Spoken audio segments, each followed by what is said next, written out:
school system. We have hardworking teachers, we have families pitching in, we have hardworking school board members, thank you, Betty. But we're not where we need to be. We have a school board that has admitted in the media that it's dysfunctional. We have a 30% dropout rate. We have far too many kids that are graduating from our high school unprepared for college, career, and life. I have spent my career bringing people together, labor, business community, communities, nonprofits, to get things done, to focus on results. And I'd really like to do that here with the Seattle School District, and I think it's sorely needed. I'll bring this collaborative leadership to the school board, and I think it's at the right time. This school board has often been too focused on personal politics rather than student achievement. I'm a lifelong Seattle resident. I'm the only candidate in the race who's a K-12 graduate of the Seattle Public Schools. I come from 3 generations of teachers. And during high school, I actually served on the school board as the student representative. I'm now heavily invested with 2 sons in the school district. I worked for King County Executive Sims, Governor Locke. I ran a White House conference for mayors on public education for President Clinton. I've got lots of priorities I look forward to talking with you about. I've received a slew of endorsements, several Democratic districts, machinists, carpenters, 26 state legislators, the majority of the city council, and I'd be honored to have your vote. Thank you so much.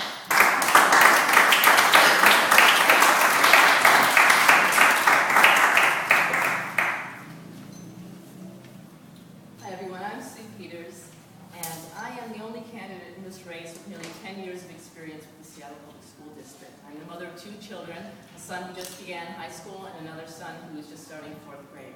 During those 10 years, I've been very involved with the district, not just at the school level, but also at the district level, as a parent, as a volunteer, and I've served on 2 district task forces, the Superintendent Search Task Force last year, and this year on the Strategic Plan Task Force, and I've worked with a community of about 73 people from community leaders, department heads, Superintendent Bada, to forge the vision, mission, and goals of our district for the next 5 years. I'm also a founding member of Parents Across America, and the godmother of our organization is Dr. Diane Ravitch, who recently endorsed me, and I was honored to be called a champion for public education by Dr. Ravitch. I'm a founding member of the Seattle Math Coalition. We're trying to bring stronger math curriculum to the district, and as a professionally trained journalist with a master's degree from Stanford, I've applied my analytical journalistic skills to take a look at education policy both locally and nationally. And during that time, I've written about it. Public education policy for the Seattle Education Blog, which I co-founded, for the Huffington Post, for Naomi Klein's site, and because of this, I have become very focused on what works and what doesn't work in our district. I spoke out against the school closures that devastated a lot of our school communities in 2009. I marched with hundreds of parents and family members from TT Minor to Nova to protest these closures that were so ill-advised that 8 months later the district announced that it had to reverse them, and it cost us $48 million. I'm proud to have the support and endorsement of school board members, 4 of my future colleagues, including Betty Patu, district leaders like Larry Gossett, Jerry Collette, Senator Marilyn Chase, and I have the endorsement of the ML King County Labor Council, many legislative districts, including the 32nd, the 34th, the 43rd, the King County Democrats, and the municipal and the metropolitan Democrats, and I would be honored to have your support as well as the people's candidate for school board.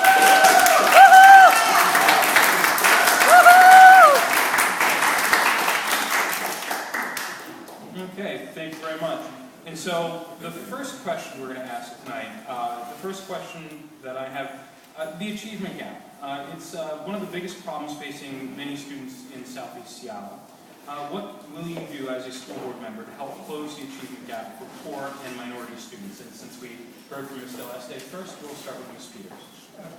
Well, what we're talking about is we have students who arrive at our schools who have some level of disadvantage. And so we are asking our schools to address this and do what they can to help bring these children to a level where they can fulfill their potential just like every other child. So what we can do with that is there's lots of talk about early learning. I fully support that. The city is launching a preschool and early learning program. That's absolutely something that we can support. I also support investing in support services for our students, and that means everything from counselors to social workers to career counselors when we get up later on in the later years. So these are all sorts of things that can help every student fulfill their potential. There's not necessarily a special name for these programs. It's just common sense, keeping track of our students. And it also leads into other issues having to do with discipline. And you may have heard recently that the federal government has been looking into this disproportionality of punishment that has gone on in our district.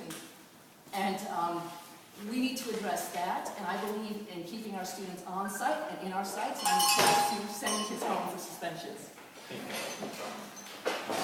Thank you. This particular issue is a huge reason why I'm running for school board. I actually served on a disproportionality task force for the school district at age 16. And on many metrics, now that I'm 43, our performance for students of color and many students of color and students in poverty has only gotten lower. I have 5 priorities to address the achievement gap. The first is start early. Our disparities start in prenatal care, and we've got to start right away. The second is to address what Sue referenced as the disproportionate imposition of discipline on students of color. It's absolutely unacceptable. The third is authentic partnerships with our community-based organizations. This district goes out to the community when the cake is already baked, and it's got to listen to people and authentically engage with them. The fourth is certification of English language learner teachers. We don't have enough teachers who have the professional development to be successful with the incredible and exciting influx of immigration into our community. And finally, summer learning loss. Not every kid gets to go to the Science Center for summer camp, and we need to address that. Thank you.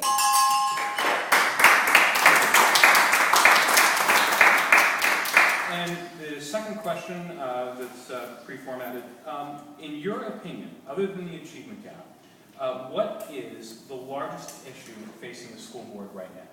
And we'll start with Suzanne. I'd say absolutely funding. We are at, I use the word pathetic a lot, and it's not that there's not good things happening in our schools, but we're at a pathetic level of funding for public education in this state. We're at 47 out of 50 states statewide, and that's not acceptable. I think the funding challenge has created perpetual adult wars and made it even harder for teachers in their classrooms with proposals for increased class size being put on the table. Absolutely unacceptable. I've got kids in the schools, and I've volunteered every Friday this year. I've seen what happens when there's one situation that distracts that classroom, and it's unacceptable. We've got PTAs raising very basic funds for our schools, and that's absolutely unacceptable, and we need to address it.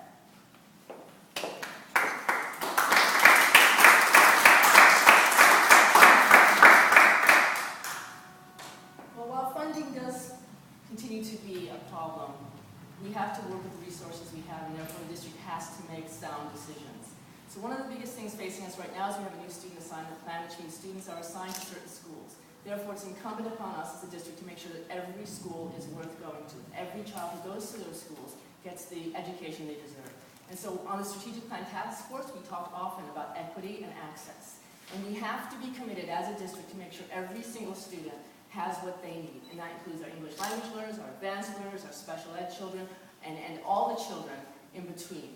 And so providing equal access and equity to all of our students and in their schools wherever they go, I think it's something that speaks to just the basic sense of fairness and democracy and providing truly good public education for all our students.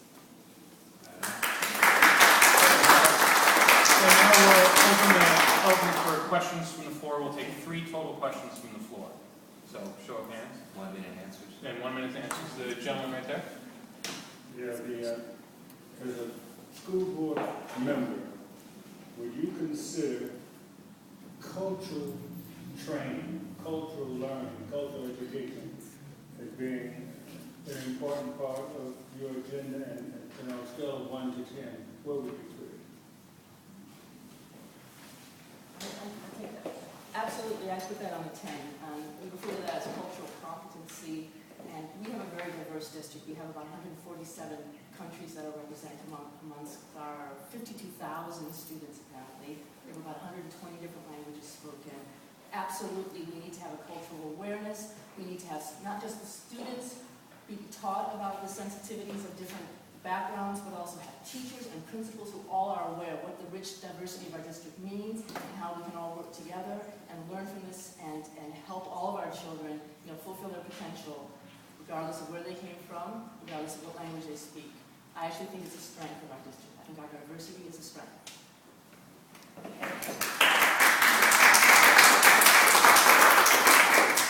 Thank you for that question. I agree absolutely on a rate of 10 for the prioritization of cultural competency. and training. I'm reading a book right now called Courageous Conversations, and it's a tough book to read. The literature about our achievement gap and the challenges for our education system is pretty stunning. And I think we have a very long way to go at every level, families, teachers, principals, the broader community, at truly dealing with this problem that I just talked about has lasted for decades on end. And until we come to the table and speak frankly about the privileges that some have and others don't, I don't think we're going to make any progress.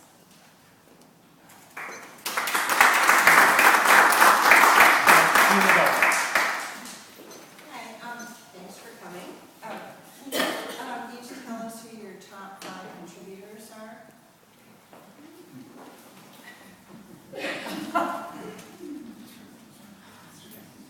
You know, honestly, perhaps I should know that, but I don't. I've received over 400 contributions.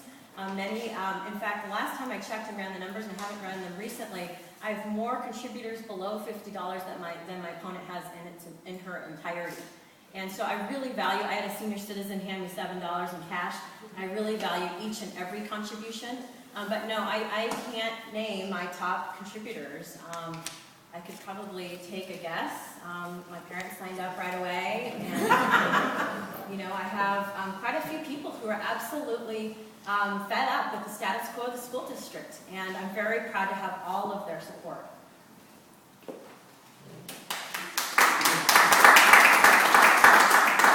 Well, mine is very much a community-based campaign, and I'm funded by a wide range of people.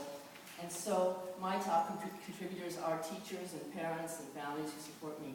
I can help my opponent out a little bit. Here are your top contributors. Steve and Connie Ballmer, I think they both contributed the max. Jeff Rakes from the Gates Foundation and his wife.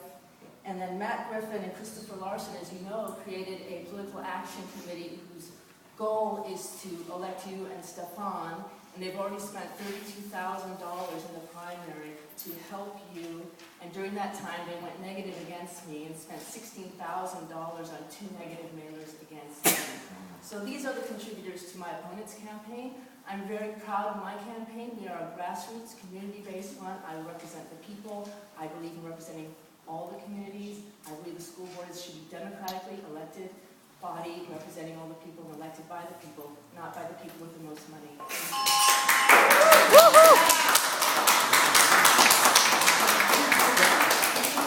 And Helena Stevens, last question. So we know that funding is an issue with education, and not only in this district, but in this state. So I would like to hear what your first steps would be to engage the community on funding and getting more resources to our education system.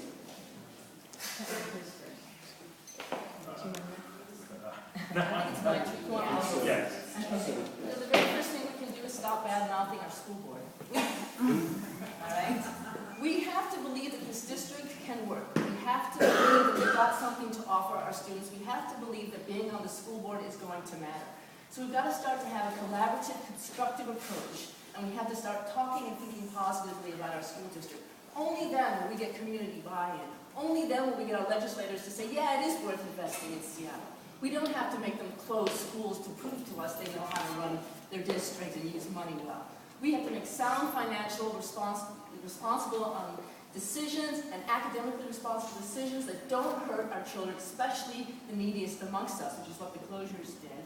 And we need to truly believe that this district matters and it can work. And we've got 52,000 students enrolled this year. Our numbers are going up. That is great. We need to seize this momentum and move forward in a positive direction and work collaboratively with all the school board members, whoever they may be. Thank you.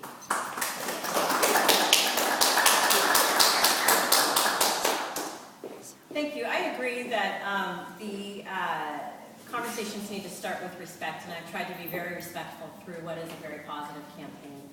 I think that we need to rebuild trust with this community. This community has invested over 70% approval ratings on levies and bonds, but that doesn't mean that they're going to do that in perpetuity. And where the real funding delta lies is with the state legislature. We have hardworking champions for education and Representative Santos and Senator Klein, among many others. I've actually received the endorsement of 26 state legislators, current and former, and I'm really honored to have their support. These are real relationships with people who I have partnered with to bring millions of dollars into Skyway and to the Renton community when I was Economic Development Director there, and I think I really can make a difference in that funding question. The legislature has stepped up. The McCleary funding decision has started the ball toward the first investment of $1 billion, but we have a very, very long way to go.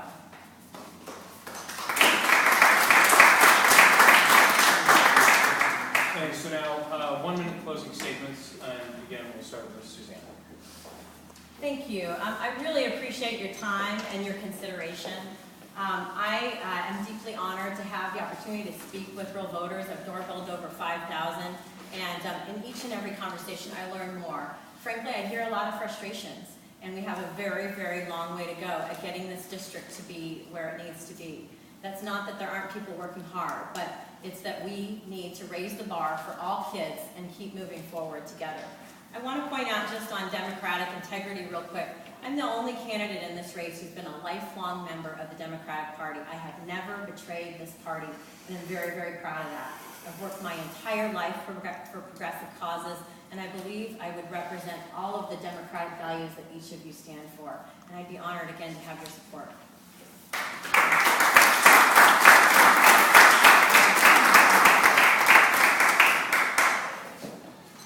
Well, on the question of progressive principles and background, I've been a lifelong progressive, and I've always stood behind progressive causes and candidates. I'm the only candidate who's never contributed to Republican candidates who are going to play this particular game. This is a nonpartisan race, and I would like us all to get past those particular issues. We got to talk about what really matters. And what matters is that we need a school district that makes decisions that respond to the needs of our schools and our communities, and do not come from top-down places. And that's what I'm going to do. I'm going to represent the community so we make sound decisions, avoid bad decisions like school closures, adopting weak textbooks, so that all our children can have what they need. And so that is what I will bring to the school board. I will represent the people, and I will do it with a sense of due diligence, which is what I think the school board does need to bring, and a sense of great fiscal and academic responsibility to the members of the district and to the taxpayers of Seattle.